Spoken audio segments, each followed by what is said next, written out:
The Khmer had designed the city's urban complex to collect and store water from yearly monsoon rains, but nothing could prepare them for a mega monsoon. Once it hits, Angkor takes on more water than the city can handle.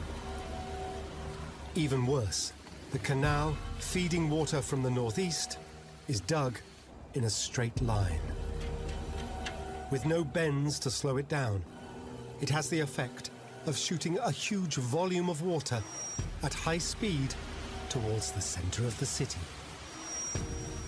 The force of this volume of water gouges the bottom of the canal out to a depth of 8 meters and pushed, along with the volume of water, a huge volume of mud and debris.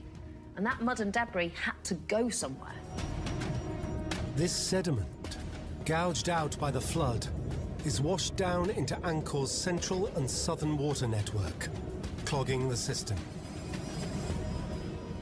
Grolier was, in fact, correct. Soil erosion had caused the downfall of this immense interconnected water system. But it wasn't soil erosion due to deforestation, but rather huge volumes of water introduced by this mega monsoon cycle. Angkor's interconnected and highly sophisticated water network would never recover. Repairing it would be a gargantuan task. And with the city's administrators and water engineers gone, there is no one left to organize or direct a workforce to do this. Angkor can no longer sustain itself as the great capital it was. And without the highly complex and functioning water system that sustained its once huge population, the capital city becomes a shadow of its former self. Stripped of its great capital Angkor, and devastated by mega-droughts and mega-monsoons, the Khmer Empire is critically weakened. The kingdom of Ayutthaya and Lan San, modern-day Thailand and Laos, take advantage of the failing empire and rise up, taking back much of what was once their land through military conquest. The Khmer Empire ceases to exist. Very little is known about what comes next, but the Royal Chronicles of Siam tell how the Siamese army sack Angkor in 1431.